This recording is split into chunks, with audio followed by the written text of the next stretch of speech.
Innal hamdalillah nahmaduhu wa nasta'inuhu wa nastaghfiruh wa na'udzu billahi min shururi anfusina wa min sayyiati a'malina.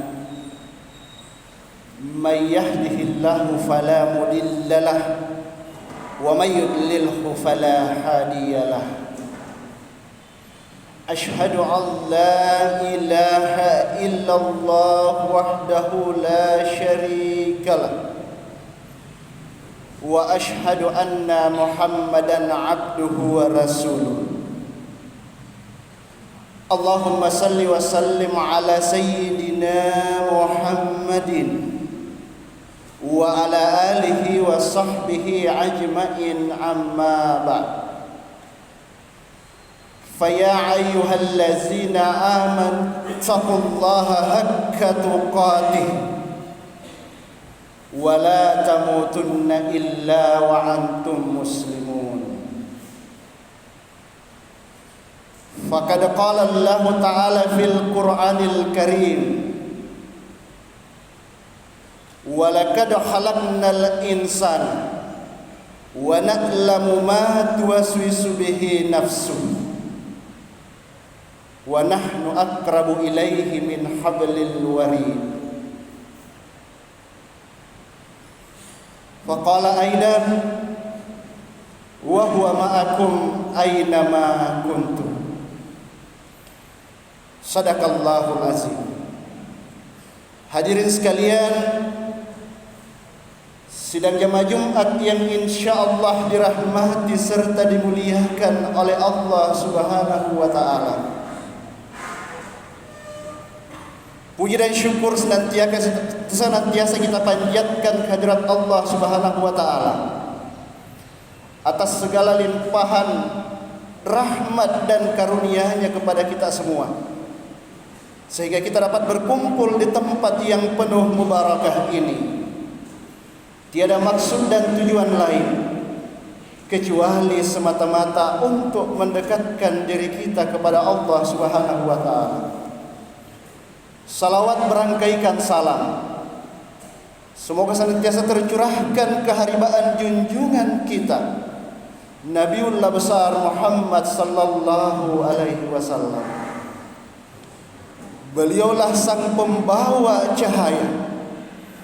cahaya kebenaran langsung dari sisi Allah Subhanahu wa taala, kemudian disampaikan kepada kita sekalian, kepada umatnya. Maka dengan cahaya itu kita bisa menapaki jalan ini yang penuh dengan kegelapan, tetapi dengan cahaya itu dapat menerangi sehingga kita memperoleh petunjuk dari sisi Allah Subhanahu wa taala. Allah Subhanahu wa taala berfirman di dalam Quran surah An-Nur ayat 35.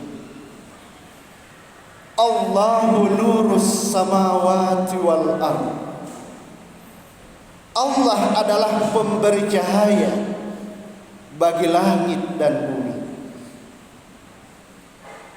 Dalam tafsir Al-Jalalain yang ditulis oleh Al-Mahalli dan As-Suyuti menulis bahwa cahaya Allah adalah sumber dari segala dari segala kebenaran. Lebih lanjut dalam tafsir Al-Qur'anul Azim yang ditulis oleh Ibnu Katsir, beliau menjelaskan bahwa cahaya Allah yang dimaksud dalam surah ini adalah petunjuk atau hidayah yang diperoleh oleh seorang hamba. Petunjuk atau cahaya tersebut itulah yang senantiasa kita minta kepada Allah Subhanahu wa taala di dalam setiap salat kita. Ihdinas siratal mustaqim. Tunjukkanlah kepada kami jalan yang lurus. Maka ketika petunjuk itu datang kepada kita, maka sudah seharusnya kita jaga petunjuk tersebut agar dapat menjadi penerang bagi kita di dalam menjalani kehidupan sehari-hari dalam kehidupan ini. Hadirin sekalian yang insyaallah dirahmati serta dimuliakan oleh Allah Subhanahu wa taala. Di dalam hidup ini yang kita butuhkan adalah petunjuk dari Allah Subhanahu wa taala. Dan sesungguhnya petunjuk tersebut atau cahaya itu sudah dibekalkan oleh Allah di dalam hati kita, yakni ketika kita melakukan perjanjian dengan Allah Subhanahu wa taala. Dalam Quran suratul A'raf ayat 172, alastu birabbikum qalu bala syahidna. Apakah aku adalah Tuhanmu, kata Allah. Lalu jiwa kita serentak menjawab bahwa benar Engkau adalah Tuhanku. Ketika kita terikat dengan perjanjian, maka secara otomatis bahwa kita bersiap untuk menjalankan segala perintah Allah dan menjauhi segala larangan-larangannya, dan kita siap untuk mentauhidkan Allah, maka perjanjian itu akan dimintai pertanggungjawaban di kemudian hari ketika kita berada di padang mahsyar. Maka kita mesti melakukan introspeksi diri. Oleh sebab kita telah melakukan perjanjian dengan Allah Subhanahu wa taala, maka kita diizinkan untuk lahir ke permukaan bumi ini. Tetapi seringkali kita lalai akan janji itu, padahal janji itu jelas terekam yang terbawa dalam diri kita, yakni pada hati nurani kita. Itulah cahaya kecil yang dititipkan oleh Allah Subhanahu wa taala ke dalam hati kita, dan melalui bekal cahaya nurani itulah yang dapat merasakan kedekatan langsung kepada Allah Subhanahu wa taala.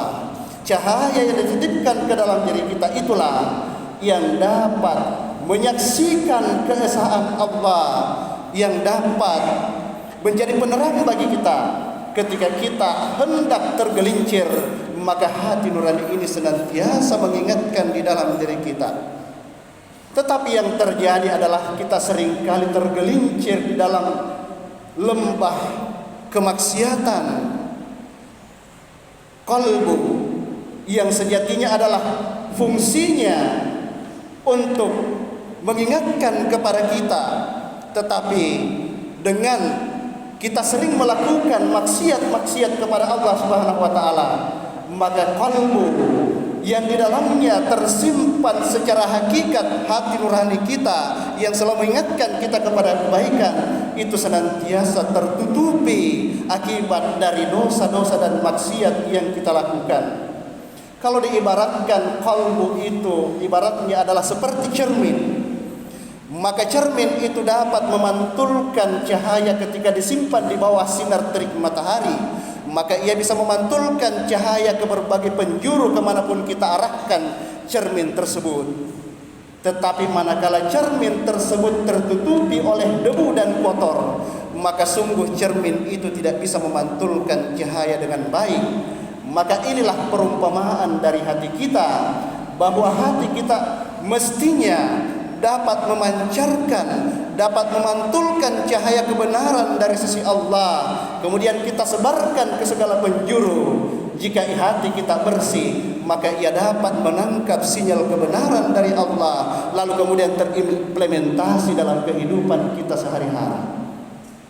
Tetapi manakala qalbu itu kotor oleh perbuatan maksiat kita, maka ia tidak akan mampu untuk memancarkan cahaya kebenaran ke segala penjuru. Maka inilah yang disebut dengan tidak berfungsinya hati kita, atau bahkan sampai dengan matinya hati kita.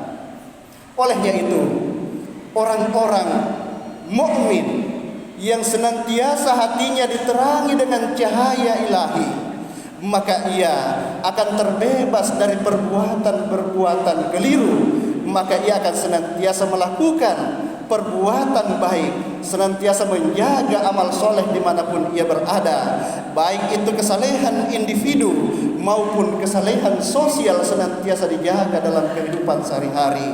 Kesalehan individu adalah ketika kita menjaga ibadah ritual kita kepada Allah Subhanahu wa taala yang telah disyariatkan kepada kita.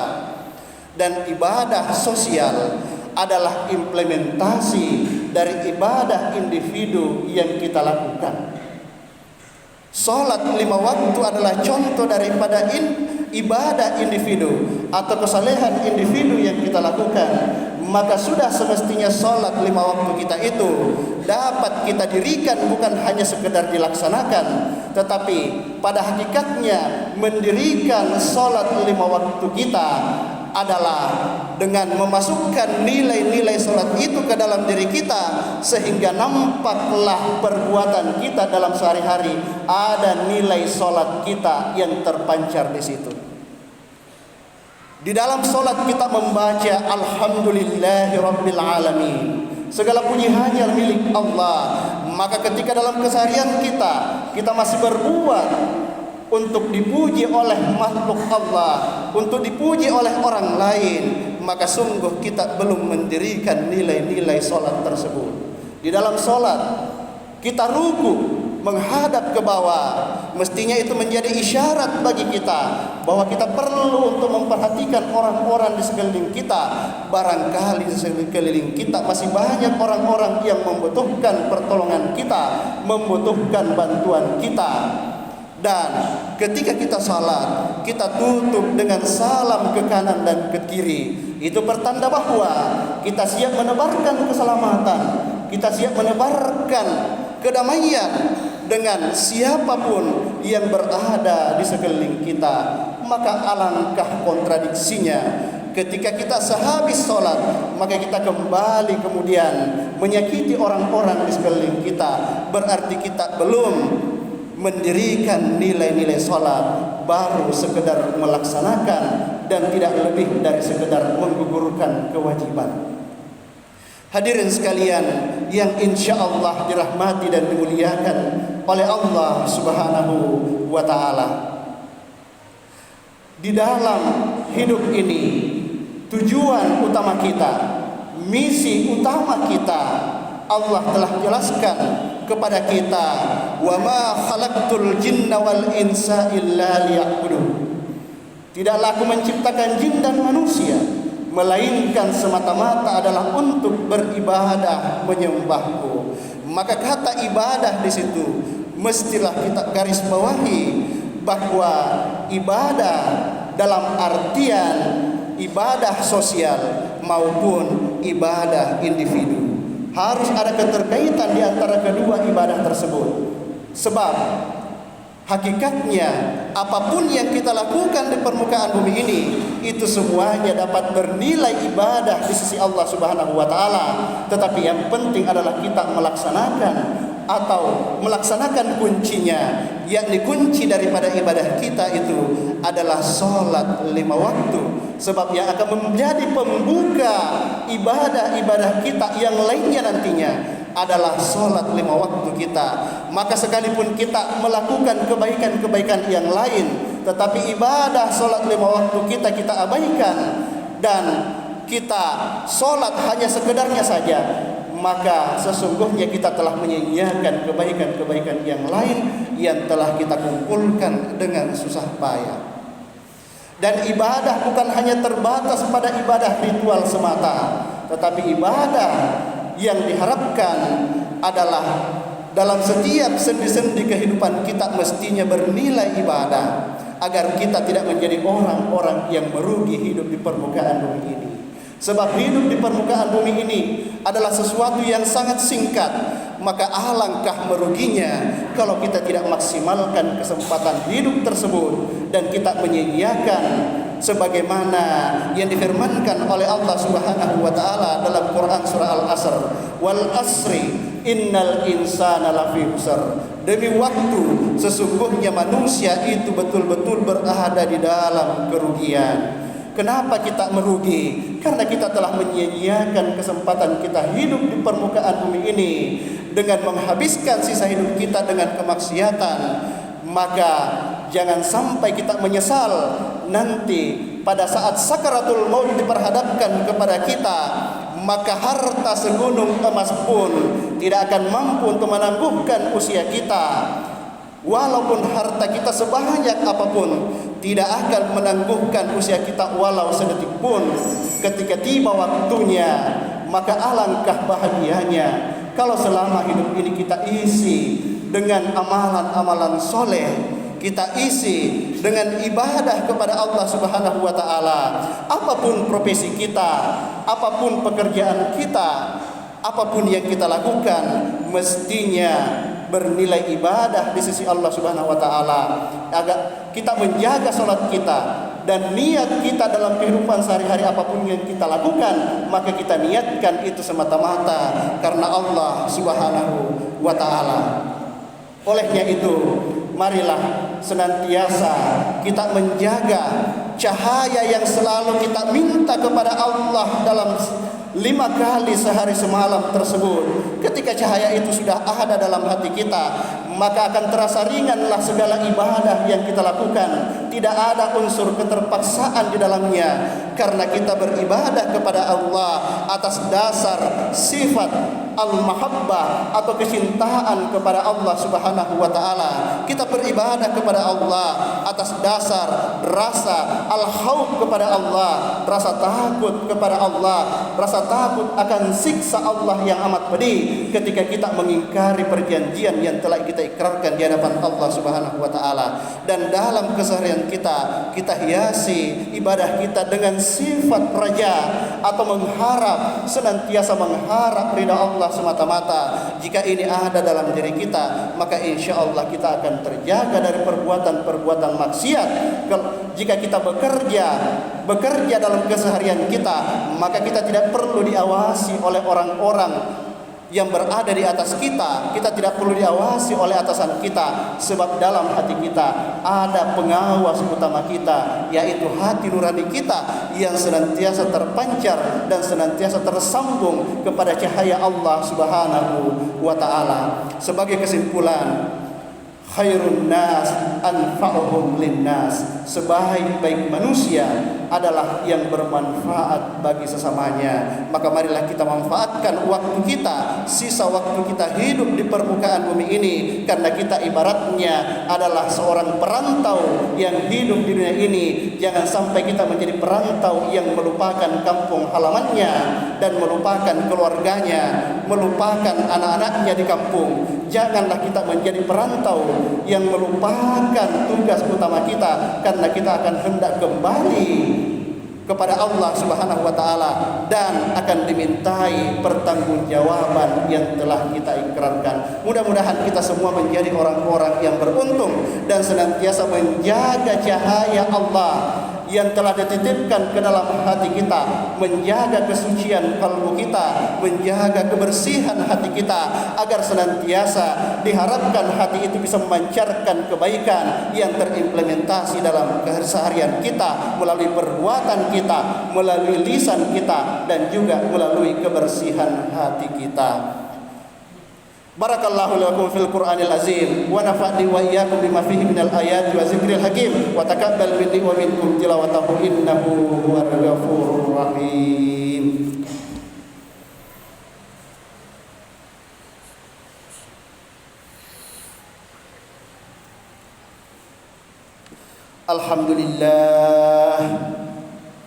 Alhamdulillahillazi arsala rasulahu bil huda wa dinil haqq liyuzhirahu ala dini kullih walau qarihal musyrikun. Ashhadu an la ilaha illallah wahdahu la syarikalah wa ashhadu anna Muhammadan abduhu wa rasuluh.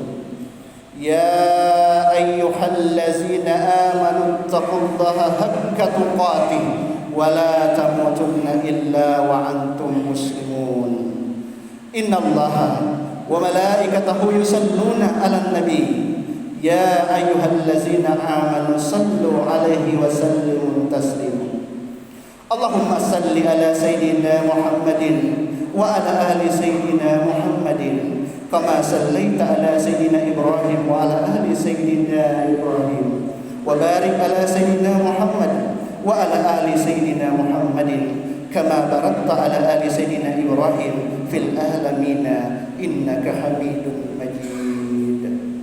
Allahumma ighfir lil mu'minina wal mu'minat wal muslimina wal muslimat al ahya'i minhum wal amwat innaka sami'un qaribun mujibud da'wat fa ya qadiyal hajat. Allahumma ighfir lana wa liwalidina warhamhum kama rabbawna shighara. Rabbana hab lana min azwajina wa dzurriyyatina wa qurrata a'yun waj'alna lil muttaqina imama. Rabbana ighfir lana wa li ikhwanina allazina sabaquna bil iman wa la taj'al fi qulubina illa lil ladzina amanu. Rabbana innaka ra'ufur rahim. Rabbana la tuzigh qulubana ba'da idh hadaitana wa hab lana min ladunka rahmah innaka antal wahhab. Rabbana atina fid dunya hasanah wa fil akhirati hasanah wa qina azabannar. Ibadallah, innallaha ya'murukum bil adli wal ihsan wa ita'i dzil qurba wa yanha 'anil fahsya'i wal munkari wal baghi ya'izukum la'allakum tadhakkarun. Fazkurullahal azim yashkurukum washkuruhu 'ala ni'amihi yazidukum wa la dzikrillahi akbar wallahu ya'lamu ma tasna'un wa aqimis shalah.